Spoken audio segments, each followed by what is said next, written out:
Debbie Wardrop here at 7 Cedars. We are making progress on the hotel. We're up on the second floor and pretty excited to share with you that we are still right on schedule. Although, what the heck?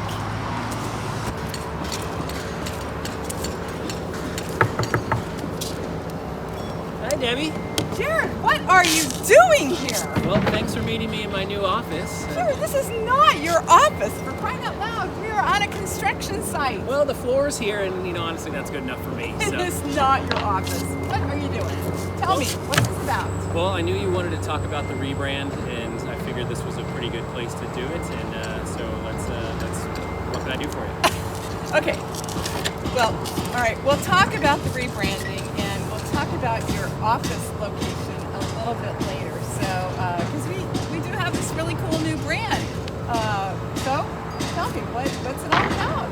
Well, I would say that after 24 years, 7 Cedars has grown exponentially, and we basically outgrew our original brand. And so over the last 12 months, we did a top-down review of all of our sub-brands, our restaurants, our bars, our golf courses, and we work to refine our parent brand and to make sure that as we move into the hospitality arena, people know who we are and what we offer and the level of quality that we're going to provide. So how does one go about creating a new brand?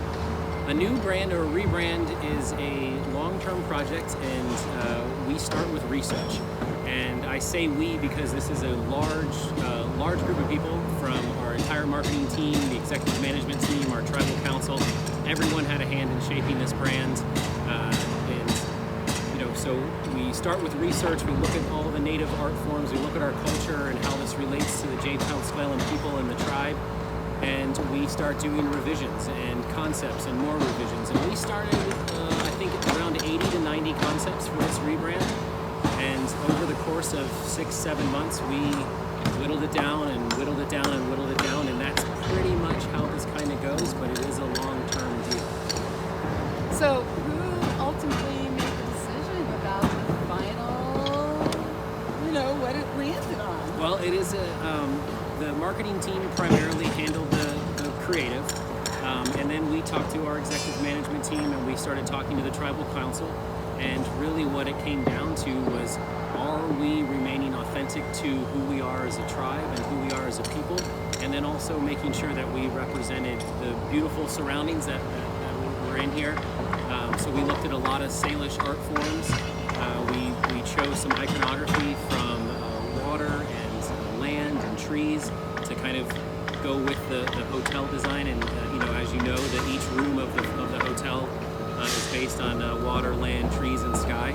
And we wanted the brand to kind of represent that, but also not take away from what we have to offer here at 7 Cedars. And so ultimately, we presented the tribal council with a couple options.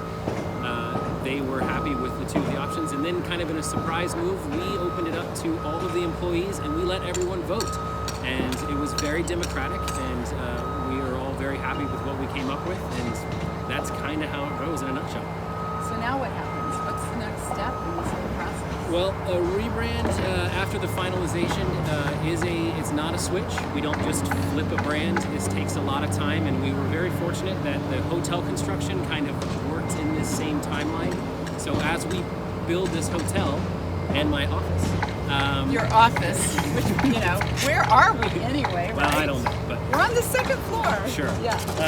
But as we build this hotel, we start to update a lot of our digital platforms, our website, our social media, and so customers and new visitors to 7 Cedars will slowly start to see this happen over the first few months. But by May 2020, when we welcome people to this hotel, the new brand will be in all of its applications, and we'll have time to have tested it and make sure everything's working properly. But it is a multi-month kind of switch, if you will. But it's nice that we got to pair it up with this beautiful new hotel that's going up right now. So right now, Jared, I think underneath that vest you have something that shows what that looks like. Yeah. Can you see that? Yep. So this was our final brand logo. We have a couple different orientations. We have some different colors, and like I said, the customers and visitors will slowly start to see our signage, vehicle graphics, website, things like that.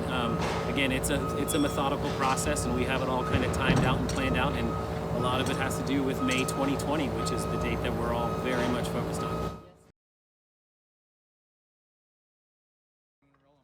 Jared, thanks so much. This has been really helpful today, learning a little bit more about this entire process of rebranding. It's going to be really exciting to see where this goes, and can't wait to see it on everybody's chest, learning a little bit more about the rebranding. Thanks a lot. Absolutely. I'm always here to help, and I'm happy to do it. Great. Jared, I don't know what you're doing. You can't work up here yet. We're not even done with the building. Debbie, what are your employees doing? You guys got to get out of here. Okay, thank you. We're gone.